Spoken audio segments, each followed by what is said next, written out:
Do il benvenuto ad Antonio Mandese per la nostra rubrica dedicata ai libri all'editoria. Ciao Antonio. Ciao Marina, buongiorno a te e buongiorno a tutti. Allora Antonio, oggi parliamo del Book Pride di Genova. Prima però volevo commentare con te proprio in 30 secondi, ma lo ritengo necessario e importante, visto che viviamo a Taranto e raccontiamo Taranto, il fatto che da ieri c'è una libreria che ha chiuso a Taranto, che è la Ubic di Taranto, ed è una bruttissima notizia per chi immagino fa il tuo lavoro, anche se si è ovviamente concorrenti sul mercato, però resta insomma brutto pensare che un presidio di cultura come può essere una libreria chiude i battenti. Che periodo è per Taranto, Antonio, da questo punto di Non è, vista?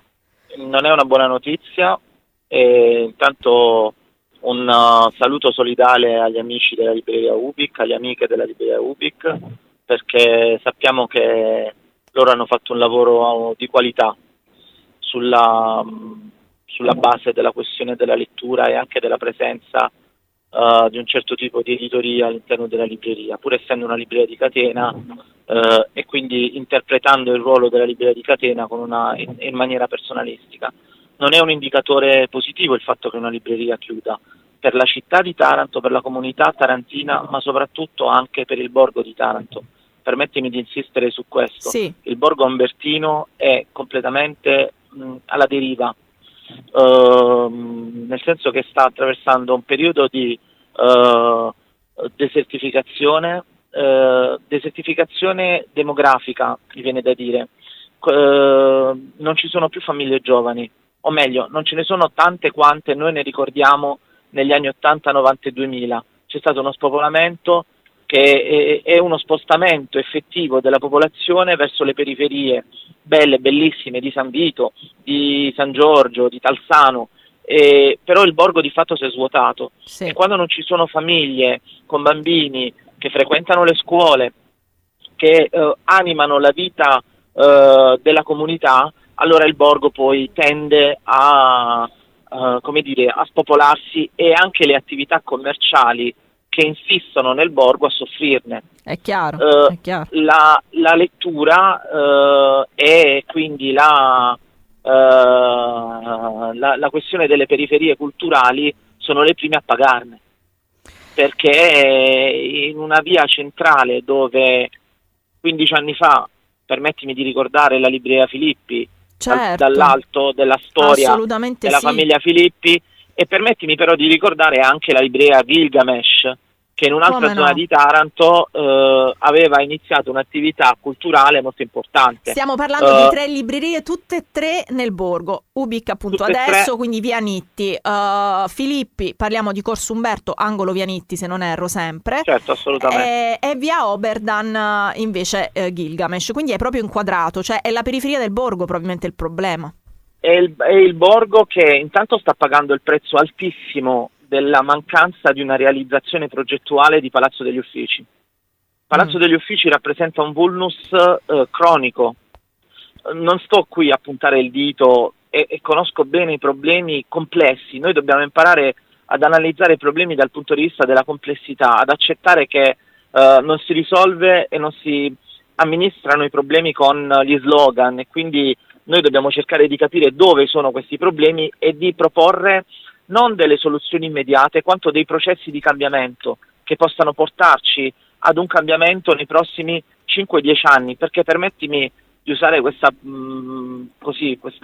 frase un po' forte: il danno ormai è fatto, cioè quello che noi abbiamo perso nel borgo non lo recuperiamo più, e non è finita ancora, nel senso che ci sono strade completamente desertificate, resistono le vie centrali, via d'Aquino, via di Palma, ma per quanto ancora? Che tipo di come dire, idea del borgo noi abbiamo per il futuro, anche a livello commerciale?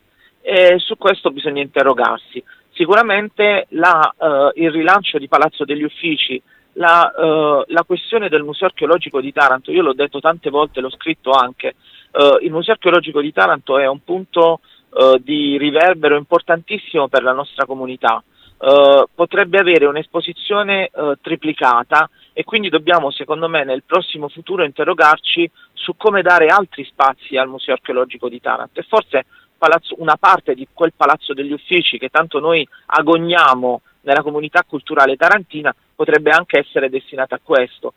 Bisogna mettere a sistema una serie di elementi che in questo momento rappresentano delle criticità più che dei vantaggi, invece dobbiamo metterli a frutto. Ecco. Mi permetto di dirti, di ricordare questi dati che emersero alla fine del 2022, dati dell'Istat. I lettori in Italia, 7 pugliesi su 10 nel 2021, se non erro, perché era del 2022, quindi si riferisce all'anno precedente, non avevano letto nemmeno un libro in un anno. Ovviamente è un dato che fa venire i brividi, però questo è 7 su 10, neanche un libro in un anno. Al di là ovviamente di tutto quello che ci diciamo, poi c'è da fare i conti anche con questo, perché se non li leggono figurati se li vanno a comprare.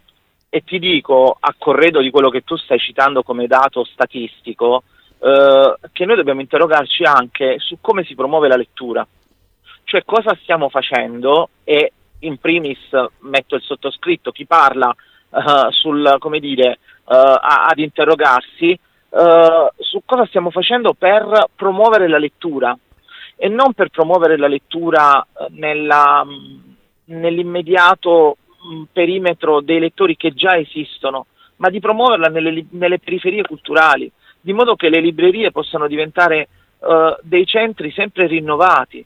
Cosa stiamo facendo per promuovere la lettura nelle scuole? Le scuole si sono molto allontanate dal mondo della libreria, permettimi di darti questo, anche di fare questo tipo di comunicazione. Le scuole si sono molto allontanate dalla libreria perché chiaramente sono sempre dei luoghi che devono dare una forma di educazione pedagogica ai ragazzi, però la lettura di fatto e le librerie entrano pochissimo nelle scuole, se non con i grandi nomi. Bisogna trovare il modo per far collaborare di più e meglio scuole e librerie, non soltanto, Marina, permettimi, dal punto di vista economico, perché ci sono degli aiuti in questo momento, le biblioteche stanno facendo degli acquisti, ci sono delle leggi a supporto dell'acquisto dei libri, ma proprio nella relazione che c'è tra le famiglie e la libreria. Vedi, noi come libreria non abbiamo mai abbandonato, per esempio, la vendita dei libri scolastici, che in questo momento non è un asset profittevole, ne abbiamo tante volte parlato. Però serve per farli entrare in libreria, quei libri li devono comprare per forza. Certo. Esatto, per far entrare famiglie che altrimenti in libreria non entrerebbero mai. Abbiamo nel tempo, e lo dico, è stato, uso l'impersonale, nel tempo disarticolato il rapporto fruttuoso che c'è tra le famiglie e la libreria. E questo deve ritornare alla base di ogni decisione sociale e politica. Antonio, io con te mi viene un po' da sorridere, perché ci sentiamo il giorno prima, decidiamo di cosa parlare e poi parliamo sempre di altro. Però questo è positivo. Questo è positivo, perché vuol dire che abbiamo tante cose da dirci e da raccontarci. Io direi il Book Pride di Genova, di cui dovevamo parlare oggi, lo raccontiamo settimana prossima, quando ci farai anche un bilancio, perché ci sarete come Mandese Editore a Genova per il Book Pride e ci racconterai cose fatte, come è andata, va bene? Scusami. Sì, permettimi di mandare ancora un saluto e un abbraccio fortissimo agli amici della Ubic, perché il fatto che in città chiuda una libreria è veramente una notizia molto triste. Era importante che segna farlo. Il passo della nostra comunità. Secondo me era importante farlo in una trasmissione che parla e vuole parlare di Taranto, insomma era importante dare questa notizia. Grazie Antonio, un abbraccio a te.